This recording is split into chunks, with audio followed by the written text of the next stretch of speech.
Have you ever tried to show love and affection to somebody else, and for some reason the message just didn't get across? Has anybody ever tried to show you love and affection, and somehow you didn't get it? That's an important topic, and something we need to talk about. Hey, I'm Dr. McCleary, licensed clinical psychologist and Navy veteran. And in this video, I want to talk about the 5 love languages, but not just what they are, but more importantly, how to use them. So stay tuned. If you've watched any of my content, you know that I'm real big on the why. Why do we do things? What's the function of whatever we're doing? Now, mind you, I'm a bit of a behavioral scientist, but still important questions to ask. And I'm going to give you a personal story on why knowing what your love language is and knowing what other people's love language is extremely important. So when I was a kid, my dad used to take me fishing all the time. My dad loved fishing. In our garage, we had plenty of rods and reels and all types of stuff. And as I look on it today, I recognize that was my father's way of spending time with his son and showing his son love and affection. And maybe you can see that too. Here's the problem though. I hate fishing. Still do. To me, it's nothing but waiting, and I'm not a big waiter. So when I was a kid, I actually used to think sometimes that I was actually being punished for having to go fishing with my dad. What I wouldn't give to go fishing with my dad now, who is laid to rest in a place that you may be familiar with, Arlington Cemetery. I'm a Marines kid. Here's the issue here. While my dad was trying to show love and affection, I was not getting the message of love and affection. Matter of fact, sometimes I was even getting the opposite message. This is why knowing your love language is important, but also why knowing someone else's love language is important. So in this video, I'm going to talk about not just what the love languages are, but how to actually use them. So when you try to receive love and affection, you can do it. And when you try to send the message of love and affection, it gets received as such. Think of it this way. Love languages are not love itself or care itself. You can care or love somebody and not do any of these things. What love languages are for is communicating the message of love and affection. And I might argue that there's no more important message out there. And there's no more frustrating thing than trying to convey love and affection to somebody else and them not getting it. So let's briefly go over the 5 love languages. Some would call it 6, I know that. But let's go with 5. The first one is words of affirmation. And that could be either verbal or written. Some people like to write little love notes. Some people like to write a nice card. So words of affirmation don't necessarily have to be spoken. They just have to be done and conveyed in some way. And those words of affirmation are usually things like, thank you, I love you, I care about you, etc., etc. The next love language is joint activities. Some would even create another one, which is called mutual sharing. But joint activities is you and someone else doing the same thing, going on a walk together, perhaps going fishing together, doing things with someone else. is one of the love languages. And for me, funny enough, one of the ones that I hold dear, me and my wife love to go on walks. Or at least I like to. The next one that a lot of people are familiar with is gift giving. Gift giving can be tricky because for some folks, giving a gift means everything. For other folks, giving a gift means nothing. Confusing, I know. The next love language is touch. A common way to convey love and affection and care. A hug, a kiss on the head, sex, rubbing somebody's back. These are all ways that people can use physical touch to convey love and affection. Now, I already know that some of you people are going to say, well, that's not necessarily how I like to receive love and affection. Don't worry, we'll get there.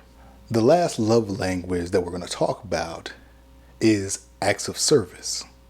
And this is doing things like paying the bills, cutting the grass, cooking dinner, doing things that are in the service of someone else.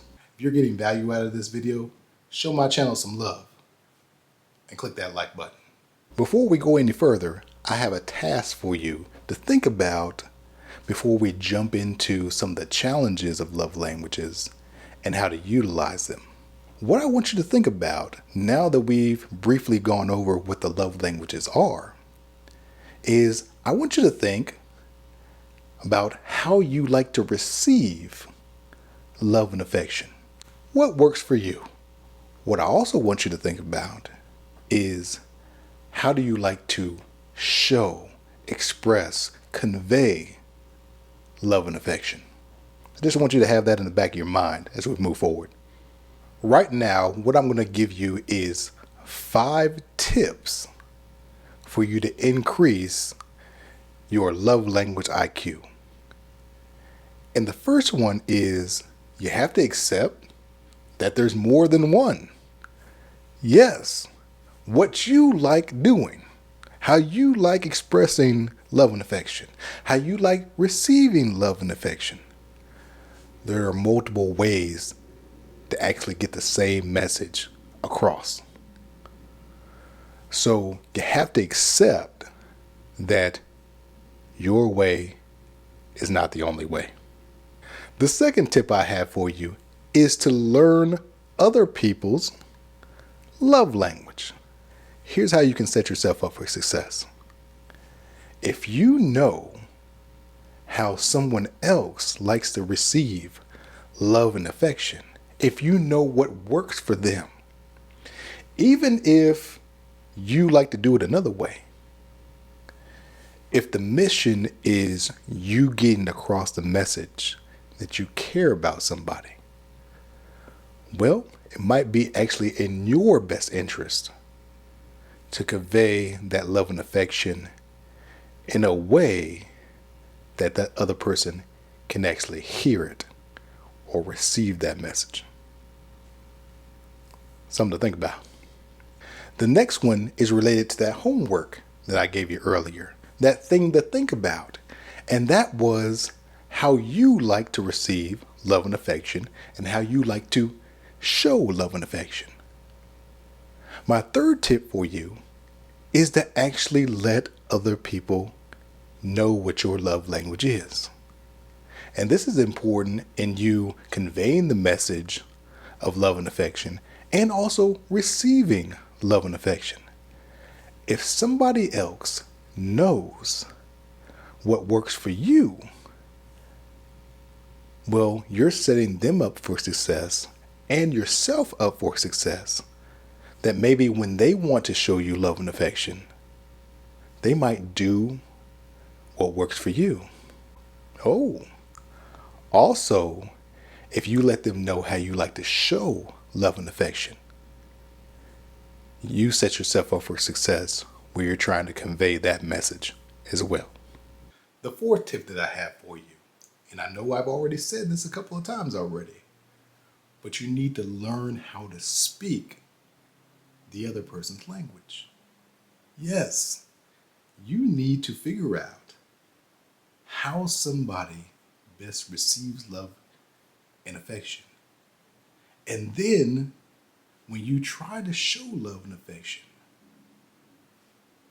use that same love language. Speak their language. Because you know what's more important than you just trying to show love and affection? That's the other person actually receiving the love and affection.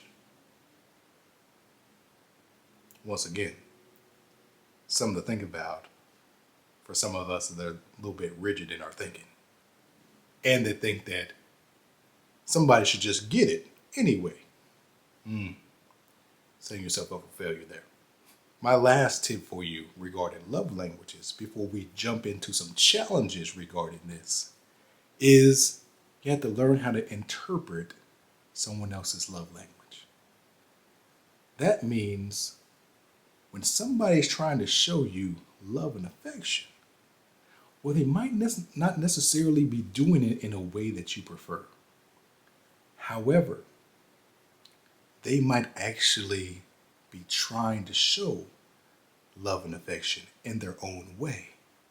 And by understanding different love languages, knowing what your love language is and knowing what their love language is, you can better receive some of that love and affection, even if it's coming to you in a way that you don't prefer. So, okay, we've gone through the love languages. We figured out what they are, and we figured out what are the best steps and how to actually utilize them. But because we're dealing with people here, there are often some challenges that come up in trying to communicate love and affection. So let's talk through some of those. The first issue with love languages is when we try to convey love and affection in a certain way, but for some reason that other person is just not getting it because it's not actually their love language. Okay. Why that's important is when we try to send a message and the other person is not getting it for whatever reason, that's a big enough problem in itself. However, what can also happen when we send a message of love and affection, or at least we think we are, to somebody, it can get misinterpreted. Not just as not love and affection, but maybe it can be offensive. Maybe it can be actually the opposite reaction that we're looking for. Here's an example, and one that many of us have probably been through. You ever get a gift for somebody, and you worked hard for this gift, either you thought about it, you thought what they would like, you're like, man, this is going to land. Or you spent a fair amount of money on it, and you said, whoo, I worked real hard. Whoo, I can't wait to give this person this gift because they're going to explode with happiness. And when you give it to them, whether it's on their birthday or Christmas holiday, anniversary, whatever, they look at it and they say, you got the receipt?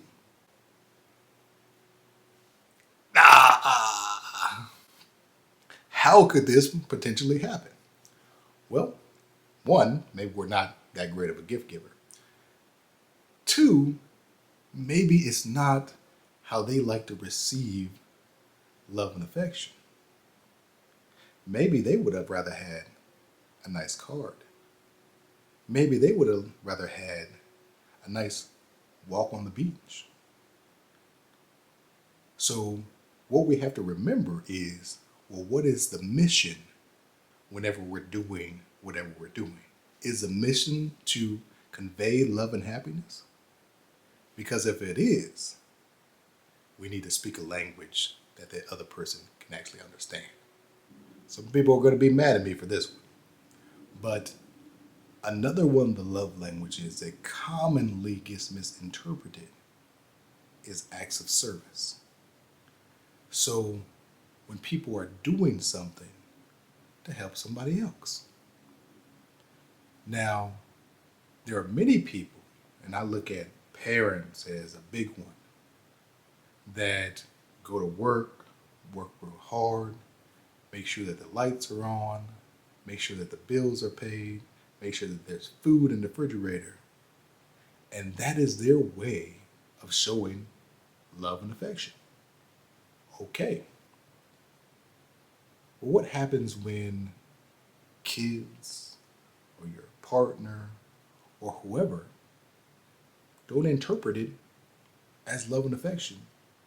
Maybe they just interpret it as something that you do, something that maybe you should do. Uh-oh, now we're in trouble. And this is most important when we talk about people like our kids. Love languages just don't apply to people that you're in a romantic relationship with. They apply to anybody, or maybe even thing for you pet lovers out there. That it matters how we show love and affection to other people or our pets, because it may not get interpreted as love and affection. And if that's the reason that you are doing acts of service, well, it might benefit you to do one of two things. One, either let that person know that you're doing these things because you love and care about them. That way you can better get that message across, because it might not just come across on its own. Or you can try to convey love and affection using one of the other love languages. Something to think about. Another issue that commonly comes up when some people are trying to show love and affection actually comes from culture, or comes from somebody's upbringing. Certain cultures have certain traditions that they do, but it's not always to show love and affection. Gifts is one of those. Well, maybe the purpose isn't always to show love and affection, but you almost look at it as a requirement. We gotta give gifts during Christmas or a birthday or something like that. But you're not really trying to show love and affection. Here's the thing. The reason that we have to know people's culture and their love language is giving somebody a gift might actually be very offensive if you give it during a certain time. Not giving somebody a gift during a certain time might also be incredibly offensive or off-putting. That's why we have to know how people like to receive love and affection. Not only can we not get our message across, but we can actually send the wrong message. Here's another one. Physical touch. Kisses, hugs, sex. For some people that have a trauma history regarding some of those things, they might actually not interpret a hug or a kiss or some form of physical touch as love and affection. They might actually look at it as a threat. Well, you can see how that can turn into an issue real quick. If it's a couple, even if it's somebody at work. We don't want our message, and this is an important message, to get misinterpreted. And that's why knowing both our love language, how we like to receive and how we like to give, is important. But also knowing the people that we do love and care about, knowing their love language as well. Because if we can understand each other a little bit more, well, maybe we can properly show some love and affection to where you or somebody else can actually receive it. Something to think about. If this video was helpful for you, and I hope that it was, please like it or consider subscribing to my channel if you want to learn more about PTSD and mental health. But more important than that, if this video was helpful for you, well, that means it might be helpful for another veteran or another service member or another friend or family member of a service member. So I ask that you share it with them, because at the end of the day, that's really what all this is about. One veteran trying to help another.